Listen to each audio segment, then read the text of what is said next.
తెలుగు రాష్ట్రాలకు రావాల్సిన నిధులు ఎన్నికలు జరిగే రాష్ట్రాలకు తరలించడం వల్లే ఈ నగదు కొరత వచ్చిందంటున్నారు బ్యాంక్ అధికారులు. మరోవైపు డిపాజిట్లు కూడా 60% మేర తగ్గిపోవడంతో ఏటీఎంలో నగదు నింపే అవకాశం లేకపోయిందని చెబుతున్నారు. మరో నెలపాటు ఈ తిప్పలు తప్పవంటున్న బ్యాంక్ అధికారులతో మా ప్రతినిధి రవికుమార్ ఫేస్ టు ఫేస్. పెద్ద నోట్లు రద్దై దాదాపు 5 నెలలు గడుస్తున్నప్పటికీ కూడా కరెన్సీ కష్టాలు మాత్రం తీరట్లేదు. నోట్లు రద్దు చేసిన తర్వాత 2 నెలలకే పరిస్థితి అంతా చక్కదిద్దామని చెప్పినటువంటి ఆర్బీఐ కానీ కేంద్రం కానీ ఈరోజు ఏటీఎంలో పూర్తి స్థాయిలో క్యాష్ కూడా అందుబాటులోకి తెలియకపోతుంది. మరీ డిమానిటైజేషన్ జరిగినటువంటి పరిస్థితుల కంటే అత్యంత దారుణంగా తయారయ్యాయి. ఏ ఏటీఎం వెళ్ళినా 100 రూపాయలు కూడా దొరకనటువంటి పరిస్థితి ఈరోజు నగరంలో తలెత్తింది. మరి నగరంలోనే ఈ విధంగా ఉంటే ఆ గ్రామీణ స్థాయిలో మరింత అధ్వానంగా తయారైపోయిన పరిస్థితి.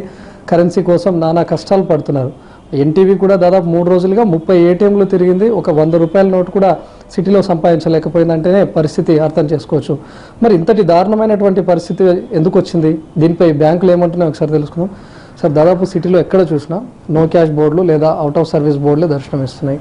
మరీ చెప్పాలంటే డినామిటైజేషన్ టైంలో కూడా అర్ధరాత్రిలో డబ్బులు దొరికేవి. కానీ ఇప్పుడు దాదాపు వెయిట్ చేసినా, రోజుల తరబడి వెయిట్ చేసినా కూడా దొరకట్లేదు. ఎందుకని?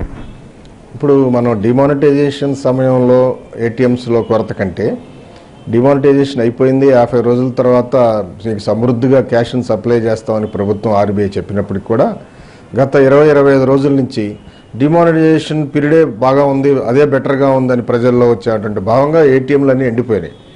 ఏటీఎంస్ పెట్టిన ముఖ్య ఉద్దేశం ఎనీ టైం మనీ, బ్యాంకుల్లోకి వచ్చి ప్రజలు లైన్లో నిల్చొని సమయం వేస్ట్ చేసుకోకుండా ఎప్పుడు కావాలంటే అప్పుడు డబ్బులు డ్రా చేసుకోవచ్చు అనే ఉద్దేశంతో రిజర్వ్ బ్యాంక్ కానీ బ్యాంకులు కానీ ఫైనాన్స్ మినిస్ట్రీ కానీ ఏటీఎంలు పెట్టడం జరిగింది.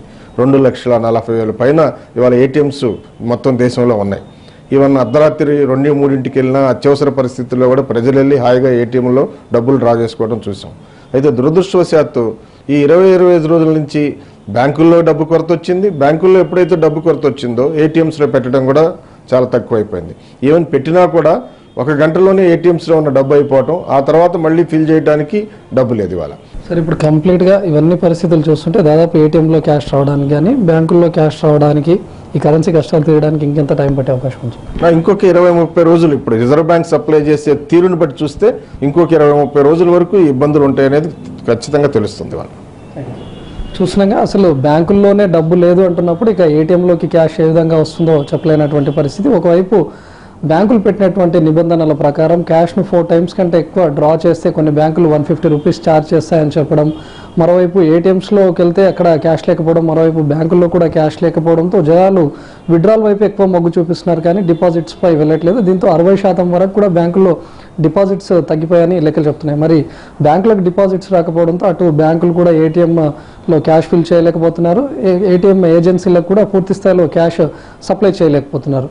అదేవిధంగా పక్కనే ఉన్నటువంటి 5 రాష్ట్రాల్లో జరిగినటువంటి ఎలక్షన్స్ కూడా తెలుగు రాష్ట్రాలకు అందించాల్సినటువంటి మనీ తరలి వెళ్ళిందని చెప్తున్నారు. మరి ఇప్పుడు ఎలక్షన్స్ అయిపోయాయి కాబట్టి ఇప్పుడైనా ఆర్బీఐ నుంచి క్యాష్ వస్తుందో లేదో చూడాల్సిందే. ఏటీఎంల దగ్గర ఉన్నటువంటి నో క్యాష్ బోర్డులు కానీ అవుట్ ఆఫ్ సర్వీస్ బోర్డులైనా పోతాయేమో చూడాల్సిందే. మరి ఇంకొక 20 రోజులు, నెల రోజుల పాటు ఈ కరెన్సీ కష్టాలు తప్పవనే చెప్తున్నాయి బ్యాంకులు. కెమెరామెన్ గణపతితో రవి.